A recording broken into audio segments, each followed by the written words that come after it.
The integration of scriptural teachings into educational curricula is not just a want, it's essential. Consider how rarely we hear of a child who, upon reading the Bible, feels compelled to perpetrate violence against their fellow citizens. This seems unheard of in today's world. Yet despite proclaiming "In God we trust" on currency, and acknowledging that we are one nation under God in our Pledge of Allegiance, many children remain unfamiliar with the divine. Why is this the case? It appears that society lacks a genuine commitment to the messages of the Almighty, or else we would actively encourage our youths to explore the scriptures and learn from them directly. Surely there is no harm in granting them this opportunity. What do we stand to lose other than perhaps missing a chance to instill the presence of God in their hearts by permitting these young minds to discover the essence of divinity? If our goal is truly to address the root causes of school violence, we must consider allowing the next generation to engage with the spiritual wisdom offered in the Bible. To join us in our endeavor to promote Bible education in schools, please visit Jehovah. Saint.com. What could be the power that transforms the world? What if it was faith, devotion, and an unwavering belief in a divine plan? These questions marked the beginning of a momentous journey. A journey embarked upon by a community of individuals known as the Jehovah Saints. This group, steadfast in their commitment, served as the catalyst for a transformative change that would ripple across the globe. Their story is one of unwavering faith in the divine plan, a faith that fueled their resolve to protect the sanctity of life. The Jehovah Saints found their inspiration rooted in the ancient scriptures, the sacred texts that had guided generations before them. These scriptures provided the moral compass that guided their actions and decisions. Their mission was clear: to be the guardians of life, to stand up for those who could not speak for themselves. This mission was not merely a choice, it was a divine calling. It was a calling that echoed the words of the prophet Isaiah: "Before I formed you in the womb, I knew you. Before you were born, I sanctified you." In the heart of Jerusalem, the Jehovah Saints convened a global assembly of the faithful. Representatives from every nation gathered, united by a common purpose. Their faces were a testament to their determination, their voices resonating with the ancient Psalms. "For you formed my inward parts, you covered me in my mother's womb." As they sought divine guidance, their plea reached the heavens. The celestial response was clear and compelling. "Go forth and be the guardians of life, speak truth to power, for the unborn are my precious creation." The Jehovah Saints took this divine mandate to heart. Armed with scriptures and unwavering conviction, they embarked on a journey that would take them across continents. Their message was simple yet powerful: choose life, that you and your descendants may live. Their journey was not without challenges. They faced legal battles, societal opposition, and personal sacrifices, yet they remained steadfast, their conviction unshaken. Guided by ancient scriptures and a profound sense of purpose, they embarked on a mission that would alter history forever. And so, the rise of the Jehovah Saints marked the beginning of a new era. An era where faith, devotion, and unwavering belief in a divine plan had the power to transform the world. Have you ever had a vision so powerful it could change the world? For elder prophetess Miriam, that vision came one evening atop Mount Zion. As the sun bowed out for the day, a revelation unfolded before her eyes. The world she saw was one where the unborn were no longer shrouded in fear, but rather danced in the radiant light of hope. This vision wasn't random. It was a prophetic whisper, a divine message that resonated deeply with her faith. It mirrored the teachings of the prophet Isaiah, a beacon from the past that seemed more relevant now than ever before. In this sacred moment, the words of Isaiah came alive. "Before I formed you in the womb, I knew you. Before you were born, I sanctified you." Miriam's vision was a clarion call, a divine mandate that reverberated the essence of these words, setting the stage for a profound change. Her vision echoed the words of the prophet Isaiah. "Before I formed you in the womb, I knew you. Before you were born, I sanctified you." What happens when faith ignites action? The Jehovah Saints answered that question with a global assembly of the faithful.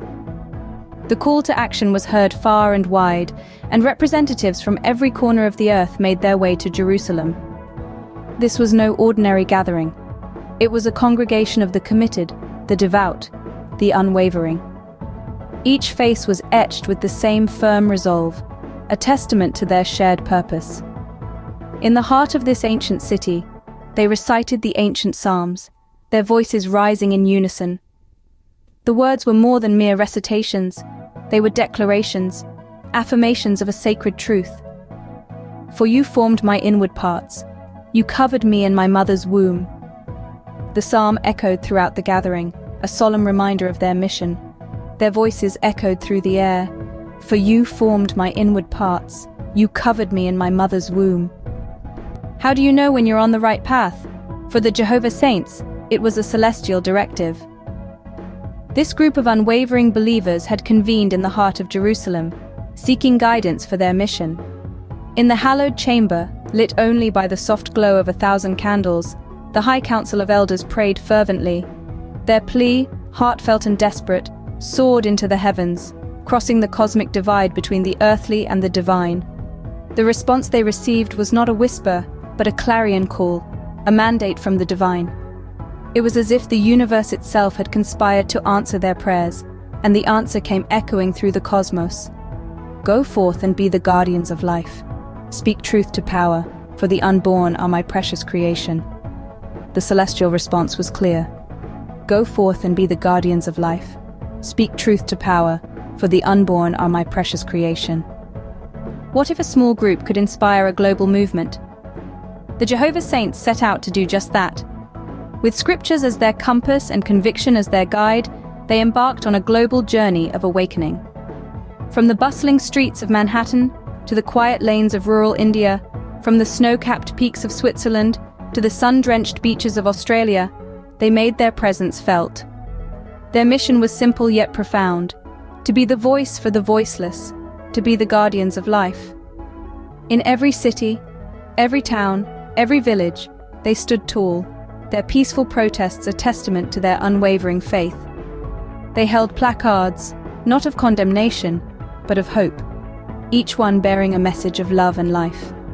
Their words, whispered and shouted, echoed through the streets, breaking the silence that had long shrouded the issue of abortion.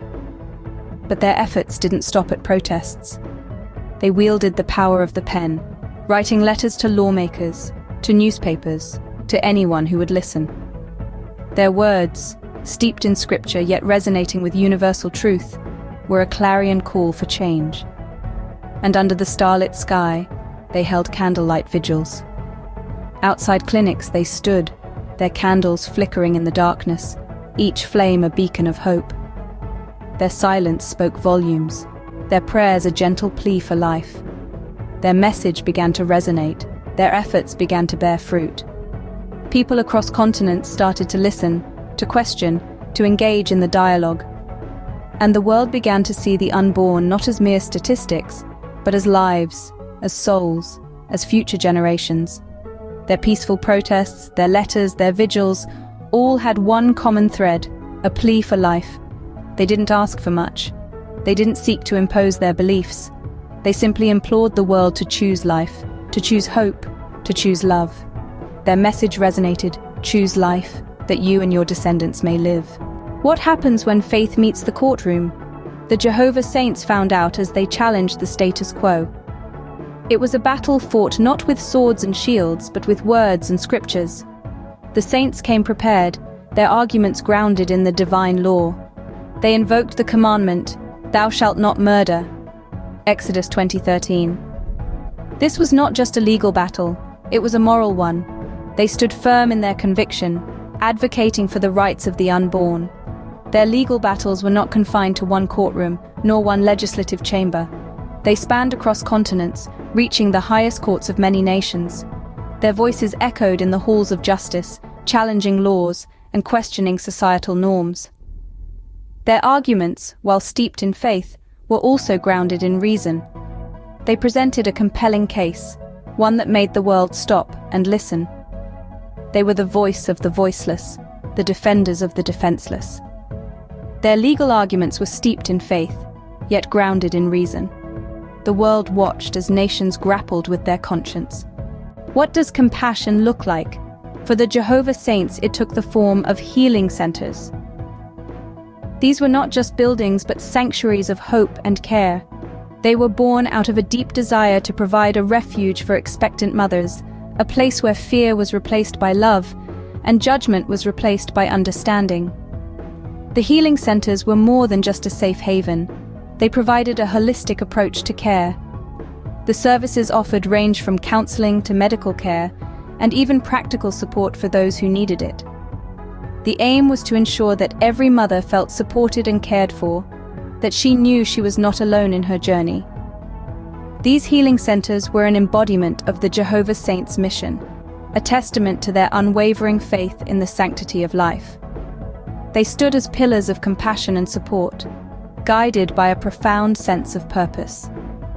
The words of the Apostle Paul echoed through their halls. Bear one another's burdens, and so fulfill the law of Christ. Can a small group of dedicated individuals shift global opinion? The Jehovah Saints proved it was possible. As the echoes of their fervent prayers and peaceful protests resonated across continents, a seismic shift occurred. Nations began to reconsider their stance on the sanctity of life. Laws, once set in stone, were now being rewritten, reflecting a newfound respect for the unborn. This wasn't a change brought about by force or coercion, but rather by the power of faith and conviction. The Jehovah Saints, with their unwavering dedication, illuminated the path towards compassion and understanding. They sparked conversations, challenged norms, and ignited a fire of change that swept across the globe. Attitudes softened, hearts opened, and the world began to see life through a different lens. The fervor of a small group had inspired a global awakening. The once divided world united under a common purpose: to protect life. The Jehovah Saints, guided by their unwavering faith, had sparked a global awakening.